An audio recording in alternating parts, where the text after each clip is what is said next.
نحمده ونستعينه ونستغفره ونؤمن به ونتوكل عليه ونعوذ بالله من شرور أنفسنا ومن سيئات أعمالنا من يهده الله فلا مضل له ومن يضلله فلا هادي له ونشهد أن لا إله إلا الله وحده لا شريك له ونشهد أن سيدنا وسندنا وشفيعنا وحبيبنا ومولانا محمدا عبده ورسوله أما بعد فأعوذ بالله من الشيطان الرجيم بسم الله الرحمن الرحيم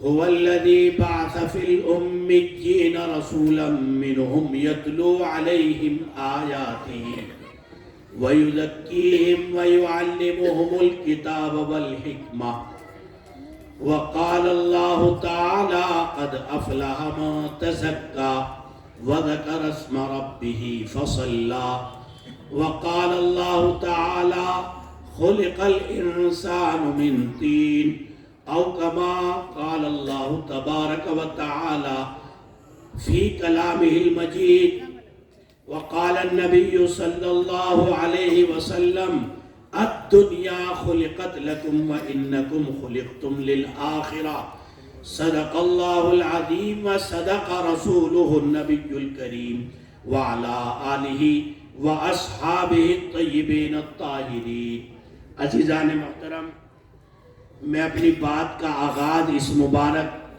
دعا سے کرتا ہوں. آپ اس کو بیدار مغزی کے ساتھ آمین بھی کہیں، اس کے پیغام کو سمجھے بھی، اور اس دعا کو روزانہ کیا بھی کریں، اس لیے کہ اس فتنے اور مادیت کے دور میں اس دعا کا مرکز بننا اور اس دعا کا قبولیت کا اپنے آپ کو مستحق بنانا، یہ اس وقت سارے مسائل کا، مشکلات کا اور مصائب کا حل ہے. دعا ہے اللہ وہ دل دے جو تیرے عشق کا گھر ہو. ضرورت ہے نا؟ اتنی خاموشی کے ساتھ تو ضرورت ہوگی نا. ضرورت ہے سب کو اللہ کے عشق کی.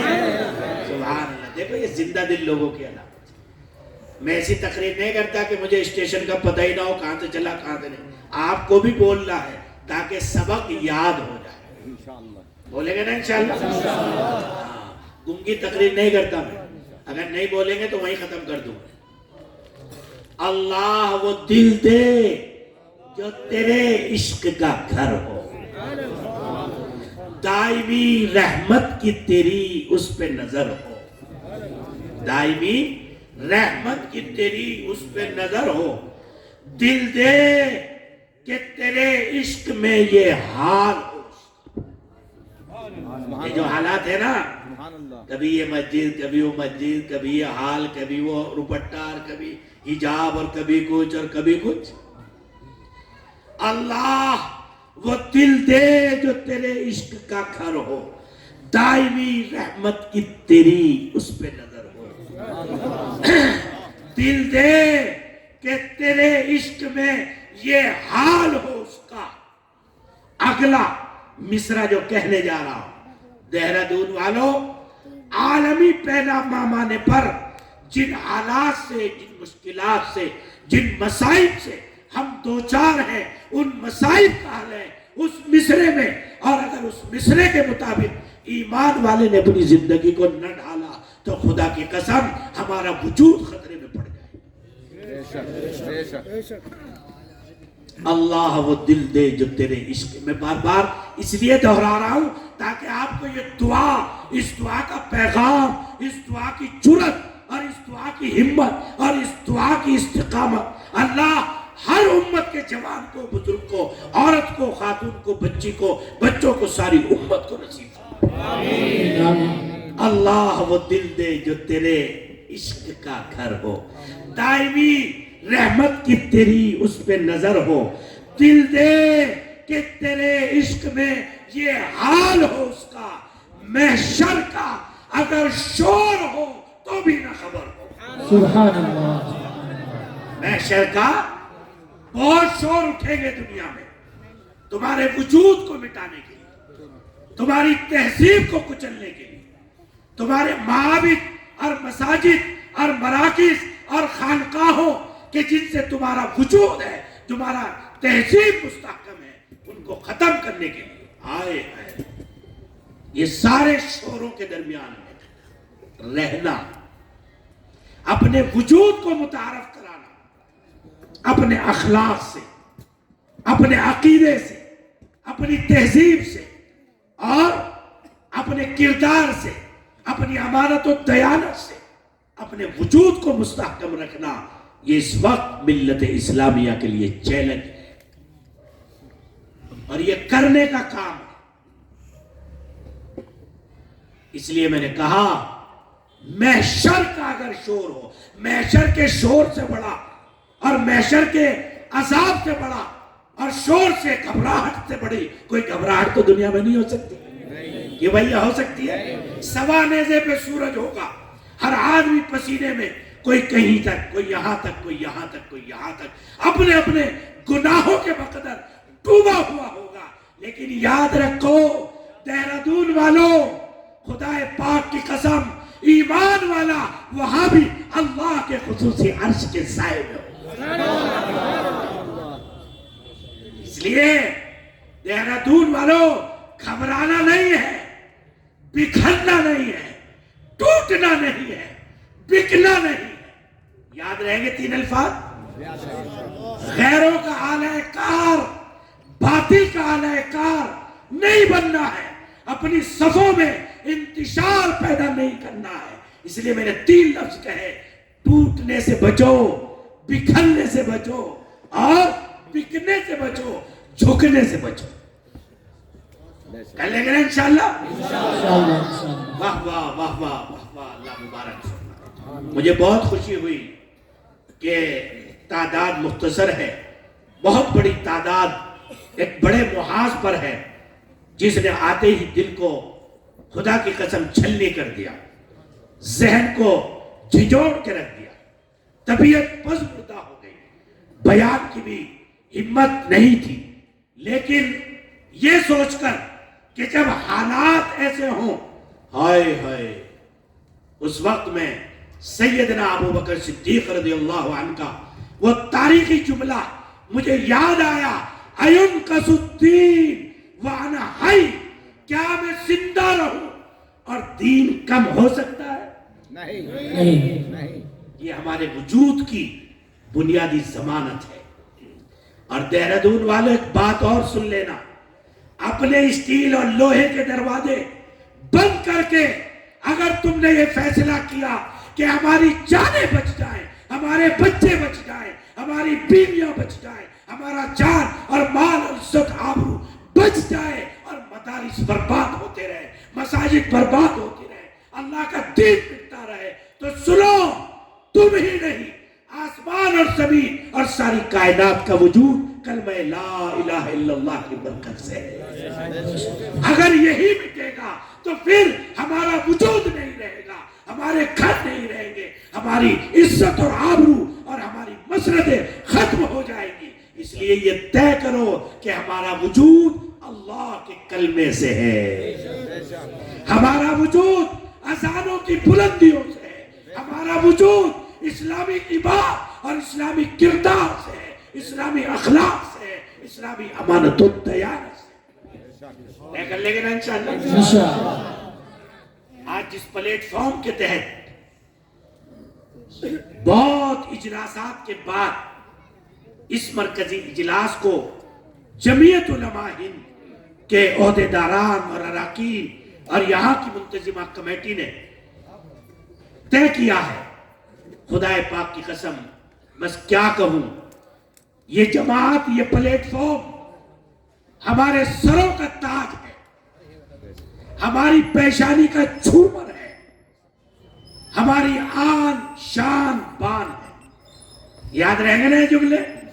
جب بھی جمعیت آواز دے گی، ہم اپنے جان، مال، اوقات اور ہر طرح کی قربانیوں کے ساتھ حاضر ہیں نا انشاءاللہ؟ واہ واہ واہ واہ، اللہ مبارک فرمائے۔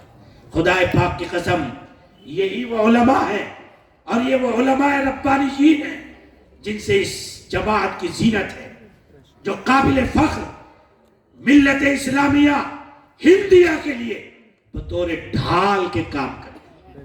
کہاں کے طور پر ڈھال، جیسے تیر آ رہا ہو اور آپ لوہے کی زرہ پہنے ہوئے ہو تو وہ آپ کے لیے ڈھال ہے، جیسے آپ کے لیے بند کمرہ فتنوں سے حفاظت کا ڈھال ہے، ایسی ہی سسکتی کراہتی اور بے بس قوم کے لیے خدا قسم ہندوستان میں جمعیت علماء ہند ہمارے جان مال عزت آبرو اور ہمارے مذہبی کردار تشخص اور تہذیب کو بچانے کے لیے ڈھال ہے۔ جب بھی پارلیمنٹ حرکت میں آتا ہے، جب بھی کوئی تحریک، کوئی تنظیم، کوئی قانون، کوئی نظام آپ کے وجود کو متزلزل کرنے کے لیے یا اس ملک کی اقلیتوں اور اس ملک کے مظلوم طبقات کے لیے جب بھی کوئی فسطائی طاقت اٹھتی ہے، خدا کی قسم یہ مذہب کا طالب علم ہے، ذمہ داری کے ساتھ یہ بات کہہ سکتا ہے، نہ کوئی ایم پی آواز اٹھاتا ہے، نہ ایم ایل اے آواز اٹھاتا ہے، نہ I S I P S آواز اٹھاتا ہے، یہی داڑھی ٹوپی کرتے پجامے والے انسانیت اور مظلوم کا سہارا بن کر آڑ بن کر کھڑے ہو جاتے ہیں، چاہے وہ زمینی آفات کی شکل میں سیلاب ہو، چاہے وہ زلزلے ہو، چاہے فسادات ہو، چاہے کسی تہذیب و تشخص کو نشانہ بنا کر اس کے وجود کو ختم کرنے کے لیے فرقہ وارانہ فسادات کی تباہی ہو، سب سے پہلے اگر وہاں کوئی نظر آئیں گے تو یہی انسانیت کے بہی خواہ، یہی انسانیت کے ہمدرد اور یہی انسانیت کے بے لوث خادم خدا کی قسم آپ کو نظر آئیں گے۔ کیوں بھائی آتے ہیں کہ نہیں آتے ہیں؟ اور بلا تفریق مذہب و ملت کے آتے ہیں، ہمارا مذہب ہمیں یہی سکھاتا ہے۔ تمل ناڈو میں جو سیلاب آیا اور سیلاب کے بعد ہمارے سینکڑوں نہیں 600-700 غیر مسلم برادران وطن نے ایک مدرسے میں پناہ لی اور مدرسے کے تمام اساتذہ، محتمم، ناظم اور جمعیت علماء کے اراکین الحمدللہ 2 مہینے تک جب تک حالات سازگار نہیں ہوئے روزانہ ناشتہ بھی، کھانا بھی، ان کا لباس بھی، ان کا رہن سہن بھی ایک سچے خادم کی طرح ان کے لیے ڈھال بن کر کھڑا ہوا۔ اس لیے ملک کو یہ سمجھنا پڑے گا چند مٹھی بھر عناصر ہے، ورنہ تو 95% ہمارے برادران وطن، ہمارے ہندو بھائی سیکولر مائنڈ، انسانیت دوست اور آپ کے خیر خواہ اور آپ کے ہمدرد ہیں، آپ کی ذرا سی خوبی دیکھ کر، ذرا سا آپ کا اخلاق دیکھ کر، ذرا سی آپ کی امانت اور دیانت دیکھ کر آپ سے متاثر ہو جاتے ہیں، اسلام کی تعلیم سے متاثر ہو جاتے ہیں۔ لیکن چند مٹھی بھر لوگ ہیں جنہوں نے پورے ملک میں آگ لگا رکھی ہے، اور اس آگ کا حل ہماری طرف سے آگ نہیں، ہماری طرف سے ایمان کا امن اور اسلام کی سلامتی۔ کیا بھائی؟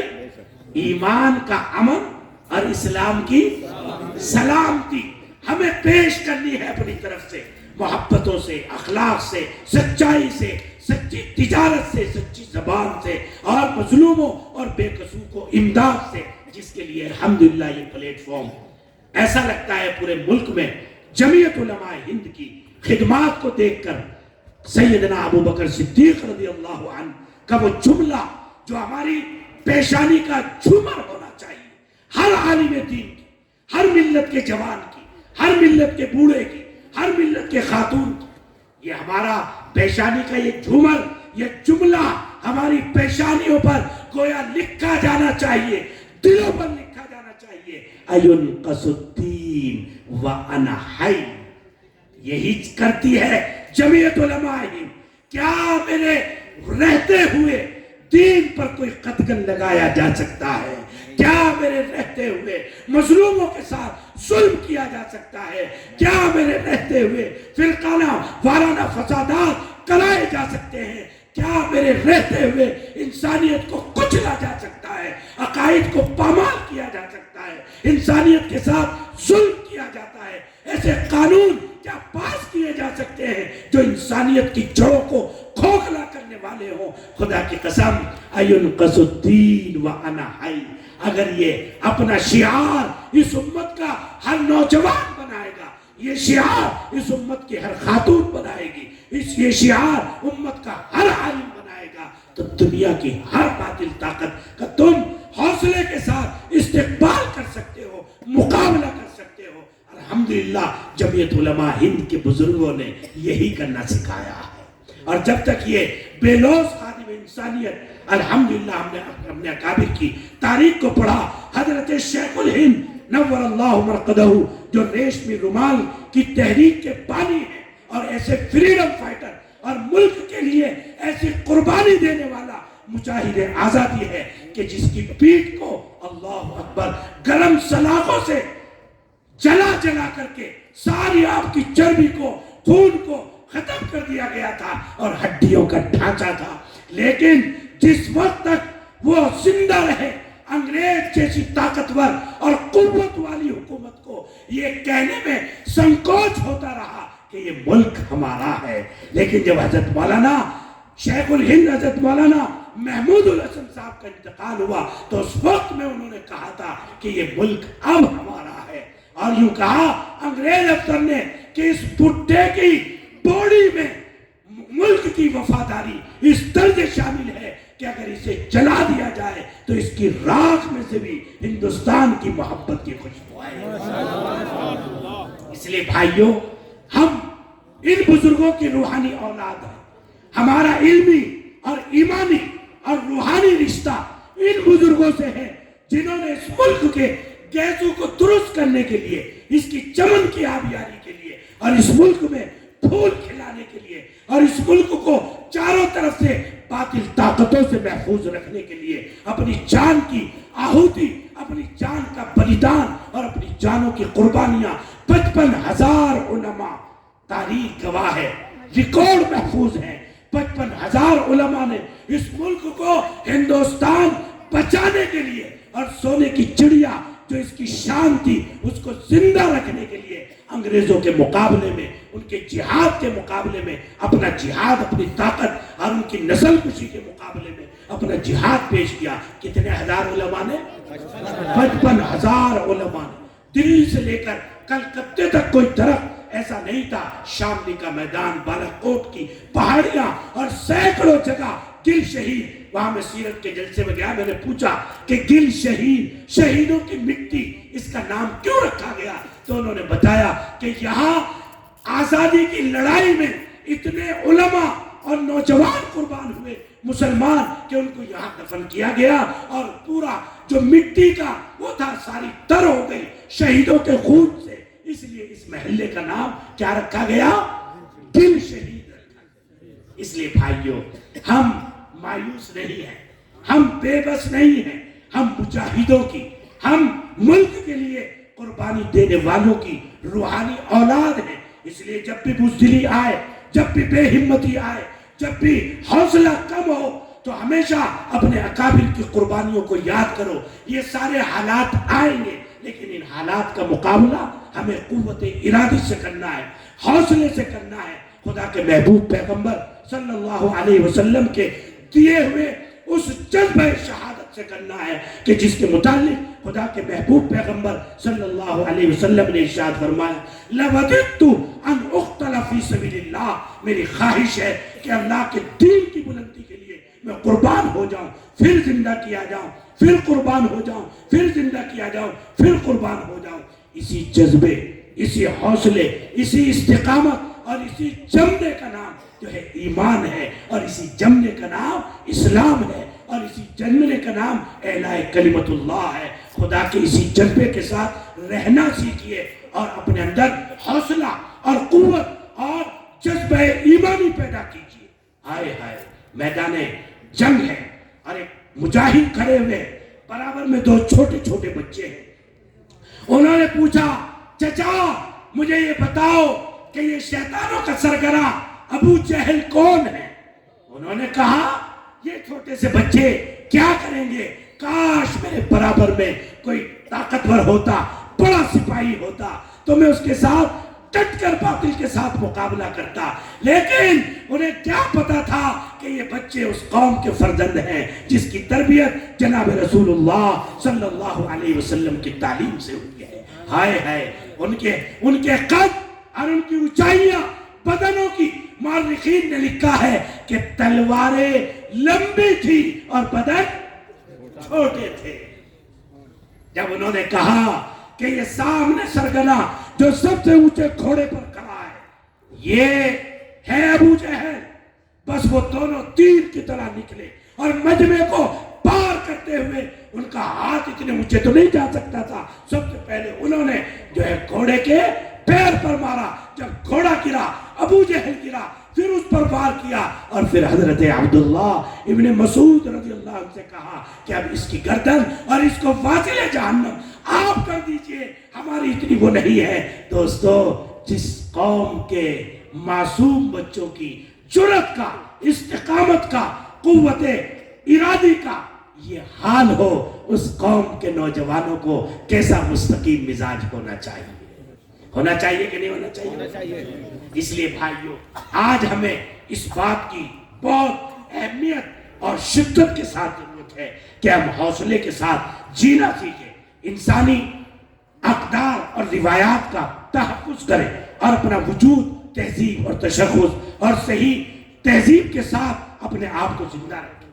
یہی حوصلہ، یہی چلا پیدا کرتی ہے پورے ملک میں جمعیت علماء ہند کا پلیٹ فارم۔ میں سمجھتا ہوں کہ جس سطح پر بھی ہمارے وجود کو متزلزل کرنے کے لیے کوئی بھی چیز آتی ہے، چاہے وہ باطل کی طرف سے آئے، فرق باطلہ کی طرف سے آئے، چاہے بڑے بڑے صاحبان اقتدار کی طرف سے آئے، لیکن یہ چیالے وہ ہیں جو میدان میں کود پڑتے ہیں اور سیرت سیدنا ابو بکر صدیق اینقص الدین وانا حی، کیا دین کم ہو جائے گا جبکہ میں زندہ ہوں، اس کے زندہ تعبیر بن کر یہ میدانوں میں ملت اسلامیہ کے دفاع اور حفاظت کا فریضہ انجام۔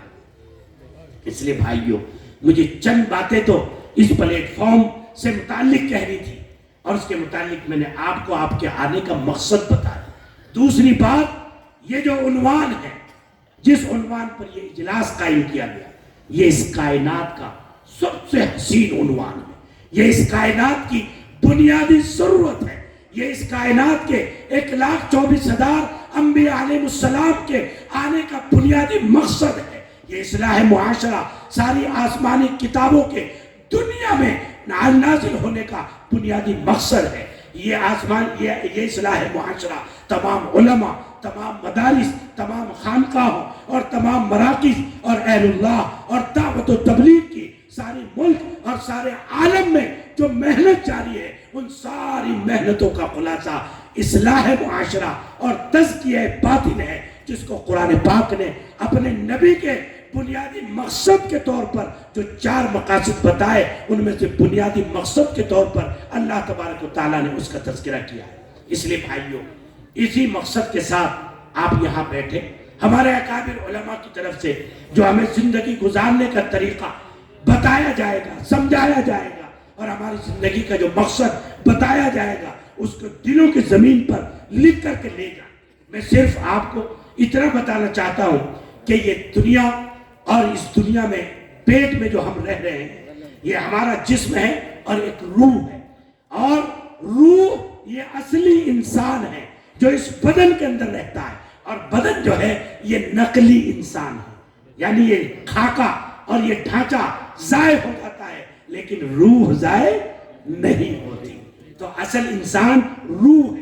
تو ہم نے سارے انتظامات اس بدن کو بنانے کے لیے رکھے ہیں، لیکن ہمیں اصلی انسان کو بیدار کرنا ہے، اسے مہذب بنانا ہے، اور اپنے اندر جو بیماریاں ہیں اندرونی انسان میں، کینہ ہے، بغض ہے، حسد ہے، الزام تراشی ہے، بہتان ہے، غصہ ہے، جتنی اندر کی چیزیں برباد کرتی ہیں ہمارے اندر کو، ان ساری چیزوں سے اپنے آپ کو پاک کرنا ہے۔ اس لیے کہ خدا کا قرآن کہتا ہے قد افلح من تزکا، وہی انسان کامیاب ہے، اور یہاں افلح کا لفظ استعمال کیا، اور فلاح کاشتکار کو کہتے ہیں، اور کاشتکار کیا کرتا ہے؟ کاشتکار زمین کو پھاڑتا ہے، اس کے اندر بیج ڈالتا ہے اور پھر چند دنوں کے بعد وہ بیج زمین کو پھاڑ کر پھل والا، اناج والا، گلنے والا اور طرح طرح کی برکات لے کر اس دنیا کے بھوکوں کا پیٹ بھرتا ہے.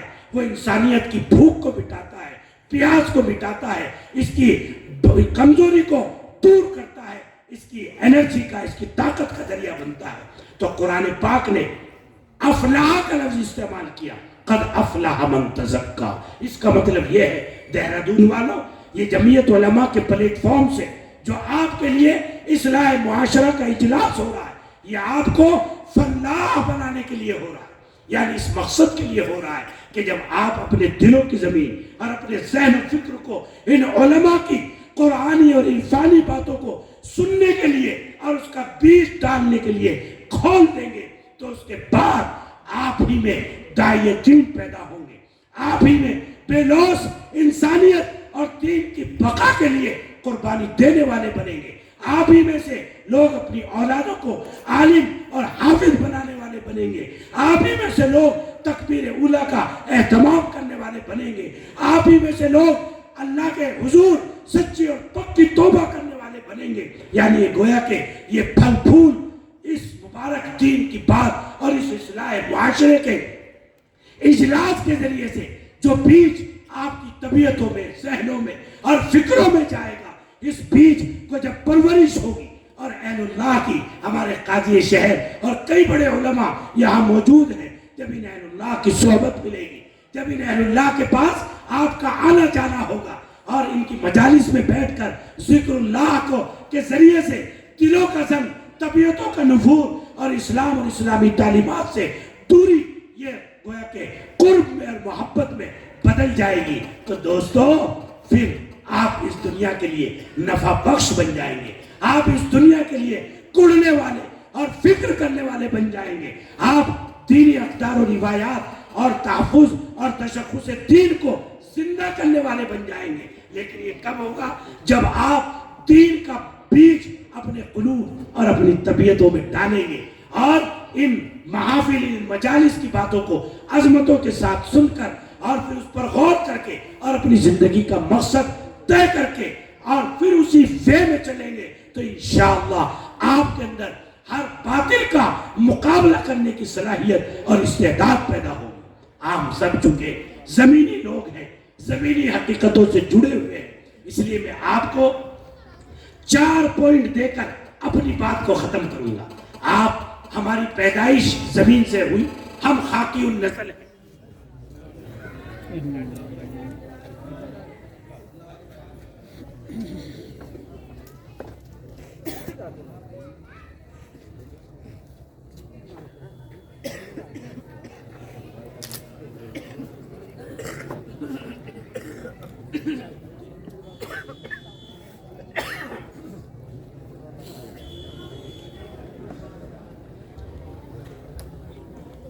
بھائی اٹھنے کا ماحول نہ بنائیں، سبھی حضرات اپنی اپنی جگہ پر بیٹھے رہیں.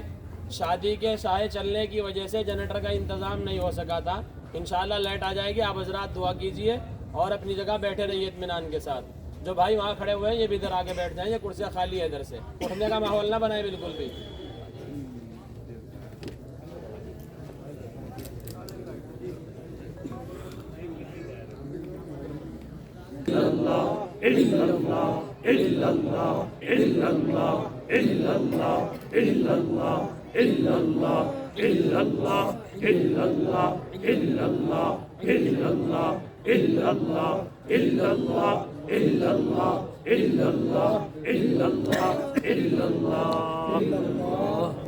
اور اس نیت کے ساتھ اللہ اللہ اللہ اللہ اللہ اللہ اللہ اللہ اللہ اللہ اللہ اللہ اللہ اللہ اللہ. جب آدمی کے قلب کا رشتہ طاقتور ذات سے جڑ جاتا ہے تو پھر اس کے اندر حوصلہ، پھر اس کے اندر جرت، پھر اس کے اندر استقامت پیدا ہوتی ہے. بغداد میں دیکھا کہ نسل کشی کر کے پورے شہر کی، اور جب تاتاری شہزادہ دورے کے لیے نکلا تو ایک اللہ والے کو دیکھا کہ وہ مسجد میں بیٹھا ہوا ہے. اس کو جنجیروں میں جکڑ کے بلوایا گیا. خواجہ احمد دربندی رحمت اللہ علیہ اور ان سے پوچھا تمہیں کیسے جرأت ہوئی جب ہم نے پورے شہر کو برباد کر دیا تو تم کیسے وہاں بیٹھے ہوئے تھے؟ اس نے کہا تم نے دنیا کے گھروں کو برباد کیا ہے، میں رب کے گھر میں تھا۔ چنانچہ اس بات کا اثر شہزادے کے دل پہ اتنا اثر ہوا، اس نے پوچھا تمہیں ہم سے کون بچائے گا؟ کہا میری بچانے والی ذات اللہ ہے۔ جیسے یہ لفظ کہا جو زنجیر چاروں طرف جکڑی ہوئی تھی ٹوٹ ٹوٹ کر کے نیچے گر گئی۔ ہاں یہ دیکھ رہا تھا کہ فوراً بادشاہ جو ہے وہ حیران ہو گیا اور اس کو اندر سے کپ کپی آ گئی کہ یہ تو بڑی اونچی طاقت ہے کوئی۔ چنانچہ اپنے سپاہیوں کو کہا کہ ان کو مسجد میں چھوڑ کر آؤ۔ چنانچہ رات کو تنہائیوں میں ملنے جانے لگا اور یوں کہا کہ میں آپ کے ہاتھ پر ایمان کی دولت سے مشرف ہونا چاہتا ہوں، اس لیے کہ میں نے آپ کے اندر اس رب کی قوت اور طاقت کو دیکھ لیا ہے۔ اس لیے بھائیوں خدا کا ذکر بڑی نعمت ہے۔ خدا کا ذکر مردہ دلوں کو زندہ کر دیتا ہے، مردہ زمینوں کے اندر آبیاری پیدا کر دیتا ہے۔ اس لیے اہتمام کے ساتھ اور ساری زندگی آدمی جس چیز کی یاد بار بار کرے گا مرتے ٹائم آخری سانس میں وہی چیز یاد آئے گی۔ اس لیے ہمارے حضرت رحمت اللہ علیہ کاندلے والے اور اسی طرح سے موجودہ ہمارے شیخ طریقت حضرت اقدس سید مصطفیٰ رفاعی جیلانی دامت برکاتہم العالیہ رکن آل انڈیا مسلم پرسنل لا بورڈ اور خلیفہ حضرت شیخ الحدیث حضرت مولانا زکریا صاحب رحمت اللہ علیہ فرماتے ہیں کہ مسلمانوں سے کہو کہ 4 چیزوں کی عادت ڈال لے۔ کیا چیزوں کی بھائی؟ 4 چیزوں کی، کہ جب بھی کوئی اچھا کام ہو، جب بھی کوئی خوشی ہو، جب بھی کوئی کھانا اچھا لگے، جب بھی آسانی سے منزل پہ پہنچ جاؤ، جب بھی کوئی کام آسانی سے ہو جائے فوراً کہو الحمدللہ۔ کیا کہو بھائی؟ الحمدللہ۔ اور جب بھی کوئی تکلیف پہنچے، جیسے ابھی لائٹ بھاگ گئی اور سارا نظام جو ہے متاثر ہو گیا، لیکن آپ دین کے متوالے ہیں، توحید کے متوالے ہیں، اللہ کے نام کا ادب کرنے والے ہیں، ماشاءاللہ آپ اسی عظمت کے ساتھ بیٹھے ہوئے ہیں۔ آپ نے فرمایا جب بھی ٹھوکر لگ جائے، جب بھی گاڑی سٹارٹ نہ ہو، جب بھی کھانا بدمزہ لگے، جب بھی کوئی بات تکلیف کی پہنچ جائے فوراً کہو انا للہ و انا الیہ راجعون۔ سمجھے بھائی؟ یاد رہیں گی یہ باتیں؟ اور تیسرے آپ نے فرمایا جب بھی مستقبل کا خطرہ ہو، جب بھی کسی نے نوٹس دے دیا، جب بھی کوئی گھبراہٹ کی بات ہو گئی فوراً کہو کیسی گھبراہٹ، کیسی طاقت نہیں، لا حول ولا قوت الا باللہ۔ کوئی طاقت و قوت اللہ کے زور قوت اور طاقت سے بڑھ کر نہیں ہو سکتی۔ 3 باتیں ہو گئی بھائی۔ چوتھی بات، جب بھی کوئی گناہ یاد آ جائے تو فوراً کہو استغفر اللہ ربی من کل ذنب واتوب الیہ، یا استغفر اللہ پڑھ لو۔ تو کیا قیمتی بات ارشاد فرمائی، یوں فرمایا کہ یہ چاروں کے چاروں حالات آدمی کو 24 گھنٹے پیش آتے رہتے ہیں۔ نماز دن میں کئی مرتبہ پڑھتا ہے بھائی؟ 5 مرتبہ۔ تو 5 نمازوں کی اگر پابندی کرے گا تو دل کا رشتہ اللہ سے کئی دفعہ جڑے گا؟ 5 دفعہ۔ لیکن جب بار بار الحمدللہ کہے گا، انا للہ کہے گا، لا حول ولا قوت الا باللہ کہے گا، استغفر اللہ کہے گا، تو دن میں سینکڑوں نہیں کئی 100 مرتبہ دل کا رشتہ کس سے جڑے گا؟ اللہ سے جڑے گا۔ اور ہمارے حضرت فرماتے کہ اگر امت کا جوان، بچہ، بوڑھا، خاتون ان 4 باتوں کی عادت ڈال لے تو اللہ اسے مرنے سے پہلے اپنا ولی بنا کر اٹھائیں گے۔ سمجھے بھائی؟ یاد رہے گی یہ سبق؟ اس بات کے عادی بن جاؤ۔ جب بھی اپنی دکان پہ جا کے بیٹھو، کسٹمر آیا، سامان خرید کر لے گیا، 2 روپے کا نفع ہوا، فوراً کہو الحمدللہ۔ کوئی نقصان ہو گیا، پیمنٹ رک گیا، انا للہ و انا الیہ راجعون۔ تو اللہ فرمائیں گے، فرشتوں پر رشک کریں گے کہ یہ بندہ میری قوت پر کتنا بھروسہ کرتا ہے، خوشی میں بھی کہتا ہے الحمدللہ اور تکلیف میں بھی کہتا ہے انا للہ، کسی طاقت کا خطرہ ہو جب بھی کہتا ہے لا حول ولا قوت الا باللہ، اور میری نافرمانی یاد آ جاتی ہے فوراً کہتا ہے استغفر اللہ۔ تو بھائیو سالم اشرف قاسمی کا یہ سبق یاد رہے گا نا انشاءاللہ؟ یہ ولی بننے کا نسخہ ہے۔ کائے کا نسخہ ہے؟ ولی بننے کا، اللہ کا محبوب بندہ بننے کا، اللہ کا بزرگ اور مقرب ترین بندہ بننے کا۔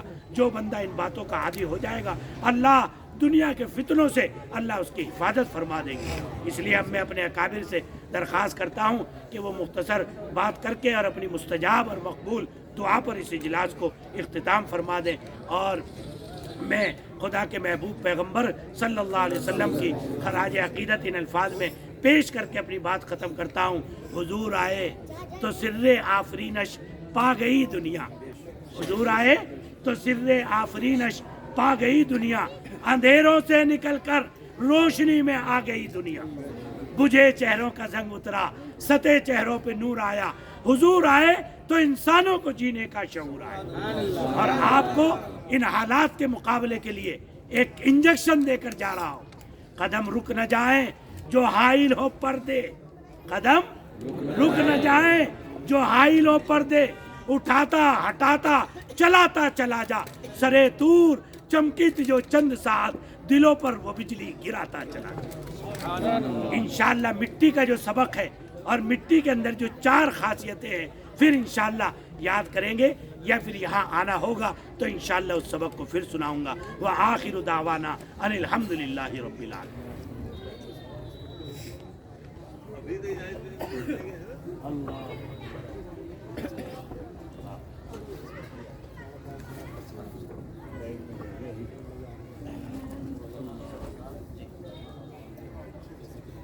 دیکھ لو کہیں بجلی گھر میں فون کر کے وجہ کیا ہوئی، یہ جان بوجھ کے کٹ کرا، ایسا ہی ہوا ہے کیونکہ یہ لوگ کروا دیں فون پہ، بھائی ادھر کی لائن کٹ کر دو، بہت جگہ ہوتا ہے ایسا۔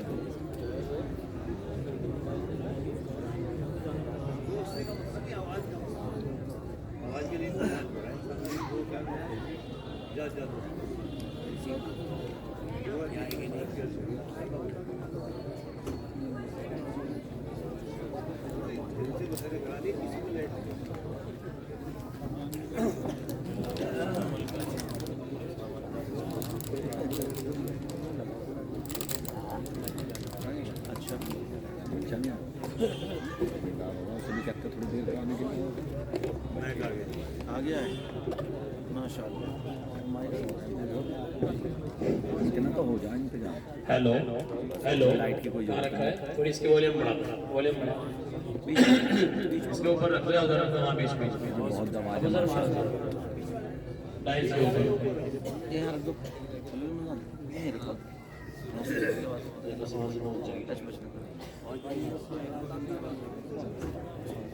چلو چلو۔ السلام علیکم ورحمۃ اللہ وبرکاتہ۔ پیچھے سے حضرات علماء کرام کی اور اساتذہ کرام کی آواز تو ٹھیک ٹھاک آئی ہے، لیکن سامنے والے شاید ناراض ہیں، زور سے آواز سے بولے۔